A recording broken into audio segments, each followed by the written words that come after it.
কাছের মানুষে আপনি বদনাম করে কেন জানেন? কারণ আপনি তাদের থেকে একটু ভালো জায়গায় আছেন, ভালো চলতে পারেন, ভালো খাইতে পারেন, তাই আপনাকে দিলে খালি জ্বলে। তাহলে কাছের বলেন আর ঘরের মানুষ বলেন, শত্রু কিন্তু ঘরেই আছে, আপনি বাইরে খোঁজার দরকার নাই। কারণ আপনি যে ভালো চলেন এটা তার কাছে ভালো লাগে না, কি করে এইভাবে চলেন।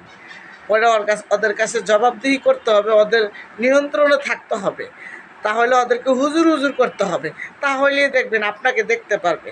আর আপনি যে সত্যি কথাই বলেন, এই সত্যি কথায় ওদের লবণ সিটা লাগে গায়ের মধ্যে।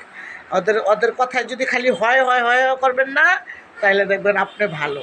আর যদি আপনাদের তাদের বিরুদ্ধে বা তাদের আপনি উচিত কথা বলেন বা কি আপনি সত্যি কথা বলেন, ওদের গায়ের মধ্যে লাগে, তখন আপনার পিছনে লেগে যায়।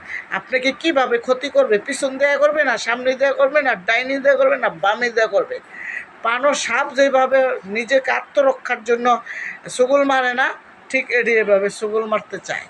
আর আত্মরক্ষার জন্য আপনি বাঁচতে চান, এগুলো এত পানো হাফের মতো শু শু শু শু করে আপনি না ভালোটা দেখতে পারে, না আপনার খারাপটা দেখতে পারে, আপনার মন্দটাও দেখতে পারবে না। আপনি ভালো খাচ্ছেন সেটাও দেখতে পারবে না, আবার আপনি খারাপ চলছেন হাতের তালি দিবে, হাসি হাসি দিবে, না আপনাকে রাস্তা দেখাবে, না আপনি কোথায় যাবেন।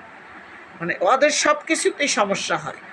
তবে সত্যি কথা ছাড়বেন না, সত্যি কথা সব সময় বলবেন, দেখবেন উপরওয়ালা আপনাকে সহযোগিতা করবে, উপরওয়ালা আপনাকে সহযোগিতার হাত বাড়িয়ে দিবে। ওদের কথায় আপনার মাছ রাস্তায় থাইমা যাইবেন না, বৈশা যাইবেন না, আপনি আপনার কাজ চালিয়ে যাবেন। আপনি কীভাবে উপরে লেভেলে যাবেন, আপনারটা আপনি বুঝে উপরে যাবেন। কারো হাত ধরবেন না, কারোর সাথে কানাকানি করবেন